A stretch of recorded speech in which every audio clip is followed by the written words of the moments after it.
ಸಂತೋಷ್ ಪಾಟೀಲ್ ಅಂತ ಒಬ್ಬ ಗುತ್ತಿಗೆದಾರ ಆತ್ಮಹತ್ಯೆ ಮಾಡಿಕೊಂಡ.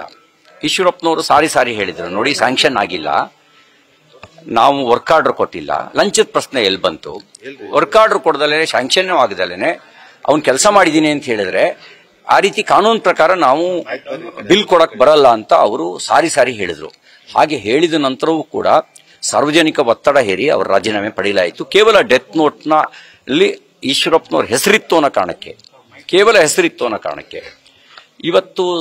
ಅವತ್ತು ಪ್ರಿಯಾಂಕ್ ಖರ್ಗೆ ಅವರು ಏನ್ ಹೇಳಿದ್ರು ಅನ್ನೋದು ಇವತ್ತಿಗೂ ಪಬ್ಲಿಕ್ ಡೊಮೈನಲ್ಲಿ ಇದೆ. ಅವತ್ತು ಹೇಳಿದ್ರು, ಒಬ್ಬ ಆತ್ಮಹತ್ಯೆ ಮಾಡ್ಕೊಳ್ಬೇಕು ಅಂದ್ರೆ ಯಾವ ಹತಾಶೆ ಸ್ಥಿತಿಗೆ ತಲುಪಿರ್ತಾನೆ, ಆ ಹತಾಶ ಸ್ಥಿತಿಯಿಂದ ಆತ್ಮಹತ್ಯೆ ಮಾಡ್ಕೊಂಡಿರ್ತಾನೆ, ಮತ್ತು ಮಂತ್ರಿಗಳ ಹೆಸರನ್ನು ಬರೆದಿದ್ದಾನೆ ಅದರೊಳಗಡೆ ಅಂತ ಅವತ್ತು ಅವರು ಆರೋಪ ಮಾಡಿ ಈಶ್ವರಪ್ಪನವ್ರು ರಾಜೀನಾಮೆ ಕೊಡಲೇಬೇಕು ಅಂತ ಹೇಳಿದ್ರು. ಇವರು ಬರೀ ಇನ್ನೊಬ್ಬರಿಗೆ ಹೇಳಕ್ ಮಾತ್ರ ತನಗಿದ ಅನ್ವಯ ಆಗಲ್ಲ ಅಂತ ಭಾವಿಸಬಾರ್ದು. ಅವರು ಯಾವ ಮಾತನ್ನು ಈಶ್ವರಪ್ಪನವ್ರಿಗೆ ಹೇಳಿದ್ರು ಅದೇ ಮಾತು ಪ್ರಿಯಾಂಕ್ ಖರ್ಗೆ ಅವರಿಗೂ ಅನ್ವಯ ಆಗುತ್ತೆ.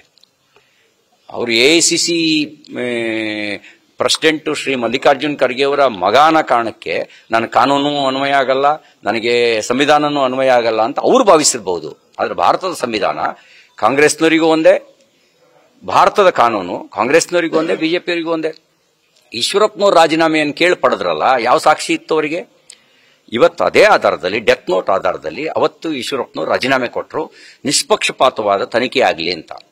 ನಾವು ಇವು ಆಗ್ರಹಿಸ್ತೇವೆ, ನಿಷ್ಪಕ್ಷಪಾತವಾದ ತನಿಖೆ ಆಗೋದಕ್ಕೆ ಪ್ರಿಯಾಂಕ್ ಖರ್ಗೆ ಅವರು ತಮ್ಮ ಸಚಿವ ಸ್ಥಾನಕ್ಕೆ ರಾಜೀನಾಮೆ ಕೊಡಬೇಕು.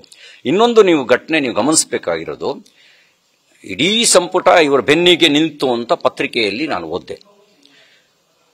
ಹಾಗಾದ್ರೆ ರಾಜ್ಯ ಸರ್ಕಾರ ಕೈಗೊಳ್ಳುವ ಯಾವುದೇ ರೀತಿಯ ತನಿಖಾ ಏಜೆನ್ಸಿಗಳು ನ್ಯಾಯಯುತವಾಗಿ ತನಿಖೆ ನಡೆಸೋಕೆ ಹೇಗೆ ಸಾಧ್ಯ?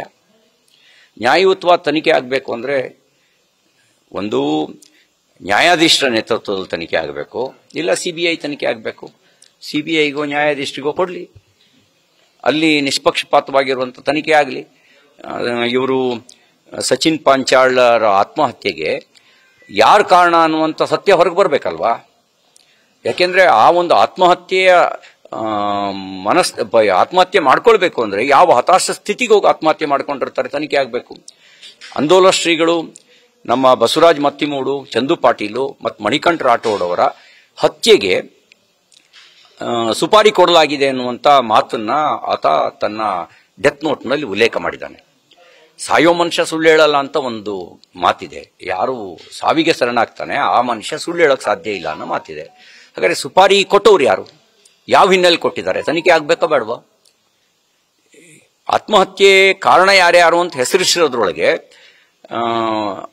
ಬಹಳ ಕಾಂಗ್ರೆಸ್ನ ಕಾರ್ಪೊರೇಟರ್ಸು, ಅವ್ರ ಸಹೋದರ ಮತ್ತು ಅವರೆಲ್ಲರೂ ಪ್ರಿಯಾಂಕ್ ಖರ್ಗೆ ಅವರಿಗೆ ಬಹಳ ಪರಮಾಪ್ತರು ಅನ್ನುವಂಥ ವರದಿಯೂ ಕೂಡ ನಾನು ಮಾಧ್ಯಮದಲ್ಲಿ ಓದಿದ್ದೇನೆ.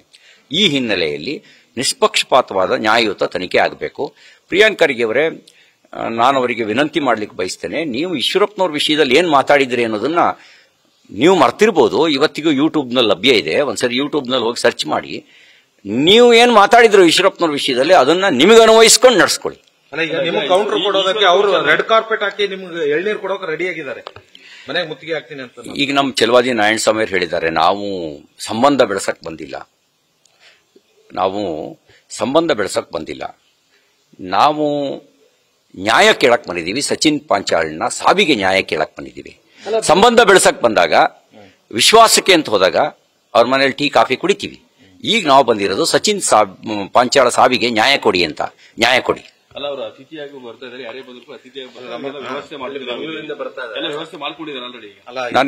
ನಾನು ಹೇಳ್ತಾ ಇದ್ದೀನಲ್ಲ, ನೀವು ಸಚಿನ್ ಪಾಂಚಾಳ್ನ ಸಾವಿಗೆ ಅಪಮಾನ ಮಾಡ್ತಾ ಇದ್ದೀರಿ, ಸಾವನ್ನ ಸಂಭ್ರಮಿಸ್ತಾ ಇದ್ದೀರಿ. ನ್ಯೂಸ್ ಫಸ್ಟ್ ನಿರ್ಭೀತಿಯಿಂದ ನಿಮ್ಮ ಪರವಾಗಿ.